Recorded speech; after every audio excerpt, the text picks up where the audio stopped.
નમસ્કાર મિત્રો, હું ડોક્ટર જીતુભાઈ ખુમાણ, શ્રેષ્ઠ શિક્ષક રાજ્ય પારિતોષિક વિજેતા શિક્ષક અને મોટિવેશનલ સ્પીકર. મિત્રો, આજે ધોરણ 12 નું પરિણામ આવ્યું. પરિણામને આપણે 3 વિભાગની અંદર 3 કેટેગરીની અંદર વહેંચી શકીએ. કેટલાક વિદ્યાર્થીઓ એવા છે કે જેનું પરિણામ ખૂબ જ સારું આવ્યું છે, જેમણે A1 ગ્રેડ મેળવ્યો છે, 90 of PR ટકા મેળવ્યા છે. એને આપણે ખૂબ ખૂબ અભિનંદન આપીએ. બીજી કેટેગરીમાં જઈએ પરિણામમાં, તો બીજો વર્ગ એવો છે કેટલાક વિદ્યાર્થીઓનો કે જેનું પરિણામ મીડિયમ છે, એમને પણ આપણે અભિનંદન આપીએ. અને ત્રીજી કેટેગરીની અંદર પરિણામમાં જશું તો એ વર્ગ કેટલોક એવો છે કે જે પાસ થયા છે અથવા એકાદ કે 2 વિષયમાં એ નાપાસ થયા છે, તો એને પણ આપણે શુભેચ્છા આપીએ. મારે ખાસ વાલીઓને એ કહેવું છે કે તમારું બાળક 12માં હોય અને એનું પરિણામ જે આવ્યું હોય તે તમે એને અભિનંદન આપજો, તમે એને પ્રોત્સાહિત કરજો, તમે એને ખીજાતા નહીં, વઢતા નહીં, તમે એને ટોકતા નહીં, તમે એનું મૂલ્યાંકન જરા પણ નીચું કરતા નહીં.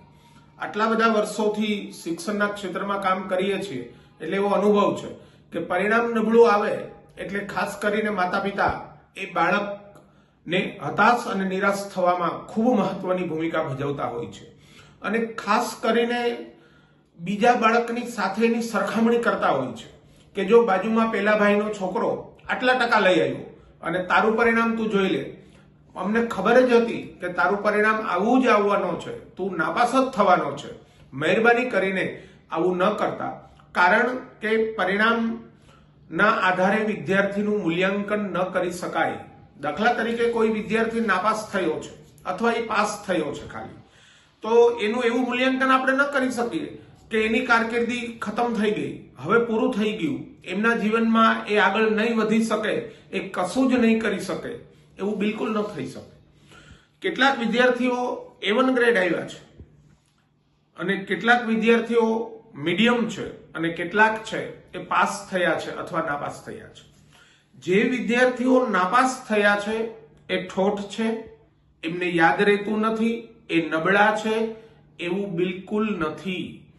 શું કામ નાપાસ થયા, શું કામ ઓછા માર્ક્સ આવ્યા? એ વિદ્યાર્થીઓ એ મહેનત ઓછી કરી હતી.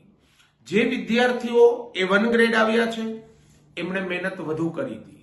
એટલે મહેનતના આધારનું આ પરિણામ હોય છે.